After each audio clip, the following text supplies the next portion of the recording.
Moal aya salaki anu jujur. Urang mah sebagai pamajikan moal apal lamun salaki urang dicarekan ku dudunganana.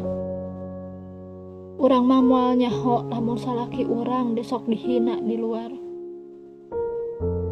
Urang mah teu apal buat teuing di luar gawena teh nepi ka mempertaruhkan nyawana demi urang jeung barudak.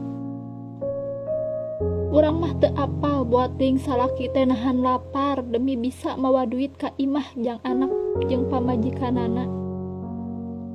Jadi samemeh urang cemberut uring-uringan ka salaki, itung heula geus sabaraha juta kesang anu diperes tina awakna samemeh urang ngeluh ka salaki.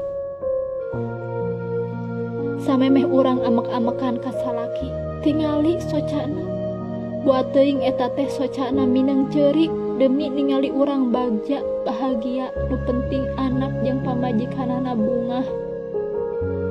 Cing sabar, kudu sadar diri, nepi ka detik ayeuna ge salaki can bisa nyumponan teh kana sagala pangu butuh urang.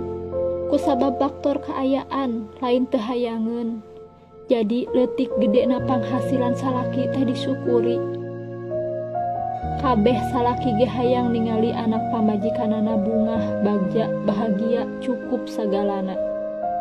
Jadi samemeh urang amek-amekan ka salaki, pikirkeun heula naon geus dilakukeun ku salaki, anu dikorbankeun ku salaki. Salaki urang di luar banting tulang neangan rejeki yang pangabutuh keluargana.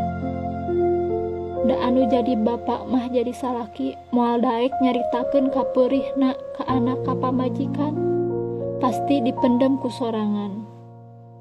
Kanggo para suami di mana wae mugia lelah aranjeun janten barokah. Kanggo para istri hargaan penghasilan salaki.